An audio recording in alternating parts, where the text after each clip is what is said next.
بچه اینجا الان میخوایم دستش رو ببافم. خب برای دستش میایم اول یه حلقه جادویی میزنه،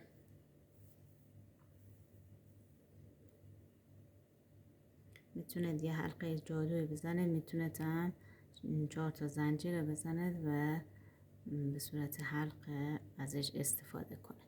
خب من اینجا حلقه جادویی میزنم، داخل حلقه رو میایم 6 تا پایه میزنه، 6 تا پایه کوتاه،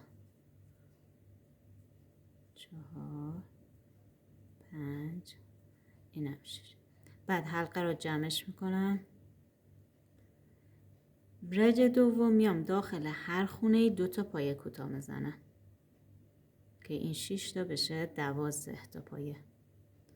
پس رج دوم داخل هر خونه 2 تا پایه کوتاه میزنم.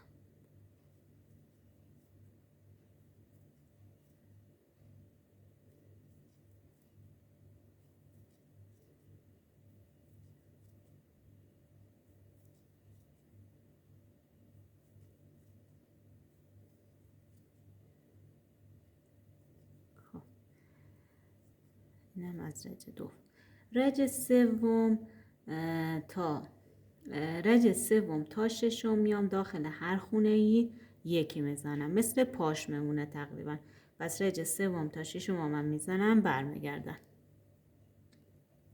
خب من تا رج 6 رو بافتم. رج 7 بچه باید هر 4 تا خونه ای کور کنه. به چه صورت؟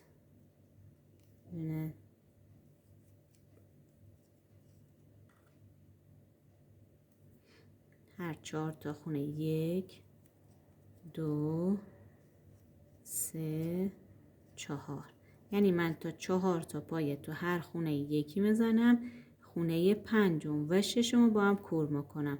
کور کردنم گفتم تقریبا تو همه چیزا، دوباره ببینید تو دستشم بهتون میگم.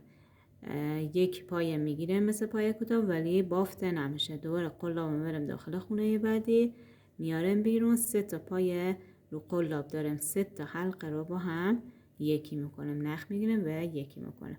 پس هر 4 تا دونه ای که میبافه باید کور بشه. 1 2 3 4.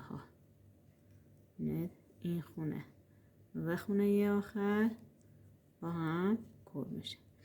بعد از رج 8 تا آخر که حالا نسبت به عروسک که تو میبینید قدش چقدره که میذارید کنار عروسک و مشخص میشه که قد دستتون باید چقدر ببافه.